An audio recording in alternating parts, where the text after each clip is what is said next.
Okay, internet, hello, welcome back. So, this week was an eye-opener. So the topic this week was permaculture, which is a form of growing food. And the book was Gaia's Garden. So in this video, I'm actually not going to talk much about permaculture. I actually want to talk about some of the insights that I had by going through the process of learning about these kind of these techniques and just these topics in general. So I want to give some context first. I grew up in a small town, and the family I grew up in was lower middle class, and there was a lot of physical labor that my parents would do to make money. And a lot of people that grow up in these kind of communities tend to have certain stories told to them. And these stories are usually around go to college, get a good education, get a nice comfy office job, and escape this small town and make something of yourself. And this doesn't mean that my parents directly told me this, but these are indirect things I've heard from others, as well as observed in behaviors of parents or elders of people growing up in these communities. And the story that we tell ourselves is actually quite harmful.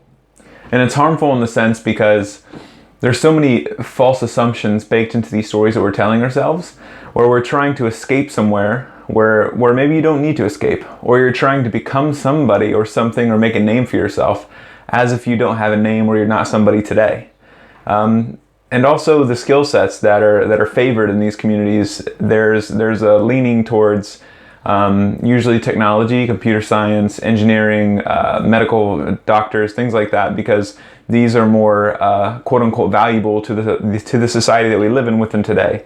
So they're more monetizable. More people will give you money if you're a computer scientist in relation to a plumber, or at least in general in the Western world. So it's interesting to reflect back on this and reflect back on the stories that I've been telling myself for my entire career. Because I was that individual telling myself that story to escape the small town I was from, to get into a university, get a worthy degree. That's usually mine was in the computer science field. To get a nice, comfy, prestigious office job, and to work my way up the corporate ladder. And when reflecting on this and thinking about all the assumptions I've told myself in these stories, I've also realized that I've avoided at all costs any trying to learn any skill sets or knowledge in relation to the things I didn't want to be associated with or find my career in, which is physical labor, because I did a lot of physical labor as a child because that's what my dad did. So I'd spend a lot of time with him, doing a lot of this kind of work with him, which I enjoyed and I loved. But I always saw it as the wrong path to take, or not worthy path, because it takes a lot of effort, physical labor, and it's long hours in the hot sun. And some of these skill sets that I've avoided are such as growing food and farming, or any type of construction and building. So these general swaths of topics are actually extremely useful. And I want to kind of bring this back to why I came to this topic in the first place. And there's a lot of reasons, but a few that came to mind is that usually when you escape a small town, you escape to somewhere else. And somewhere else you're usually escaping to is a bigger city or a foreign country. And you usually go there because you'll feel that there's more opportunity economically, to make more money, to quote unquote make a name for yourself. But there's a hidden trade-off happening here when people make these transitions. And I, for one, wasn't aware of the trade-off until probably 4 years into my journey. And the trade-off when transitioning, at least from my perspective, my personal experience, transitioning from a small town to a big city, there are more opportunities in the sense that they're easier to come by because there are more people, so you'll stumble across more interesting people doing interesting things. But that's not to say you can't get that experience from a small town. You just have to be more proactive. You have to kind of make your luck more, it's more difficult, but it's possible. The other thing when transitioning from small to big towns and cities is that you're making a trade-off for, at least from my perspective, priorities with the people you work with and speak with and spend time with. And it's a sense of priorities that go from intangible to tangible. So intangible in the sense in the small towns, at least from my experience, people tend to care more about relationships. They tend to care more about the intangible things that aren't necessarily, they're not metricized and you can't optimize them, you can't measure them. There's no transaction happening. You're just doing it because you care about the individual and they're a part of your community. In bigger cities, at least from my experience, it's not the case. Things tend to be quite measured, optimized, and they're very transactional. There's always a hidden agenda. And this could be the case in small towns, but like I said, from my experience, it's not the case. Another thing is nature. So there are some cities that have some nature, but it's usually man-made, and I wouldn't call it nature. And that's one thing I really miss a lot, is when you move to a big city, you tend to be separate from nature. But when you're in a small town, there's a good chance you'll be a part of nature, because nature is bigger than you and your town and your community. So it's almost as if you're embedded within nature instead of being separate or detached from it. So these are just some of the trade-offs, the hidden trade-offs I made without actually realizing it. And the last thing is within the psychology is the last thing, because when moving to a bigger city, I realized that there was always a constant fear of missing out, FOMO, because there's always so many events happening, so many opportunities out there, so many things popping up either through conversation or through digital media. And I do miss the calming effect that being in nature and being in small communities provided me, where everybody slows down, life slows down, just everything is more calm, I guess, for me. So that's one thing I really miss. And I'm saying all this because this is a transition I plan on making, so making back to a small town. But when I make this transition back, I want to make different changes around my understanding and my knowledge based on certain things. So this isn't to say that I'm going to completely detach from the future technology and existential risks topics and economics and computer science and genetic engineering and all the things that fascinate me. I'm going to continue researching that and learning more about that. But in addition to this, there are some essentials and practicality, skill sets, and knowledge I want to build on this journey. And some of these are growing food, building shelter, understanding more about the residential renewable energies, and basically building a knowledge set where I can actually apply this to an off-grid home. And with that said, that leads me into this week's topic, which is permaculture. So like I said, I'm not going to talk much about this. The post I'm actually quite satisfied with. So you should go check out the post, because I talk some about permaculture, the philosophy behind it, kind of a TLDR version of permaculture, and then some more of my experience that I've explained here. But just to give you kind of broad brushstrokes of what permaculture is, permaculture stands for permanent culture. It was originally permanent agriculture, but they transitioned to permanent culture. And the reason I actually pursued this is because I researched the different methods of growing food, and permaculture seemed to be the most sustainable and the one you get the biggest bang for your buck for, basically, or your highest ROI for those business folks. And the way that permaculture basically works is that you're working with nature instead of against it. Because once you start researching into the traditional forms of agriculture, which is monoculture, which is like one crop, and then you have traditional agriculture, and those are usually annual crops. Annual meaning the crop lasts for a year, annual. And you usually, you plant it, you grow it, you rip it out, you eat it, and then you start over.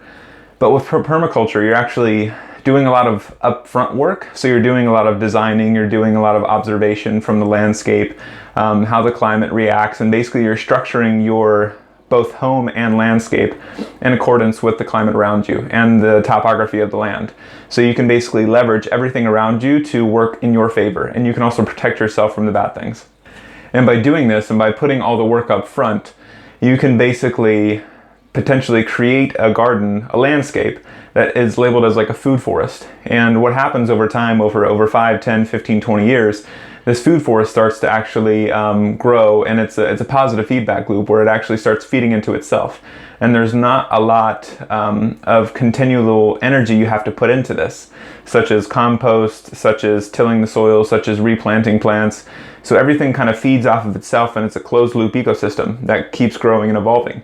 So if you do it the right way, you actually get more back than you put in. So it's a pretty good feedback for growing food.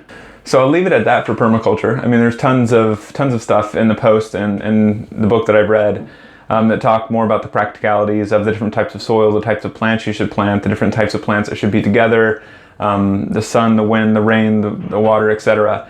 But I'll leave that for you to research. Permaculture is interesting in addition to just the practicalities, but it's When looking into community and researching more about the topic, it's almost a way of thinking and a way of seeing the world instead of just a practical way of growing food. So highly recommend it. You should check it out. And I wanted to end this with some more context of why I'm pursuing this. I think I mentioned this in my last video or last post. Throughout this whole entire situation with everybody kind of being secluded and quarantined for the whole COVID situation, I've realized how dependent I am for my essentials. So for food, water, shelter, utilities, etc., I realize that I'm a part of a system where basically I give my life energy, my time for money, and then I take that money and I exchange it for services and utilities and products. And the products and utilities and services that are essential, such as the ones I mentioned, it's amazing to think that there's a possibility that this could completely disappear, or it could spike drastically, so where my life energy is no longer in comparison to what's being provided, so I no longer have enough money to pay for the things that matter most in my life for living. And this thought process and this train of thought has been happening over the last couple of weeks in my head. I've been journaling and researching about this idea and thinking about what it means for me, and I've realized how not okay that is for me, to be so dependent or reliant upon the ecosystem I'm a part of, at least for the essentials. So I see it as concentric circles, right? So the initial circle in the center is the essentials of life.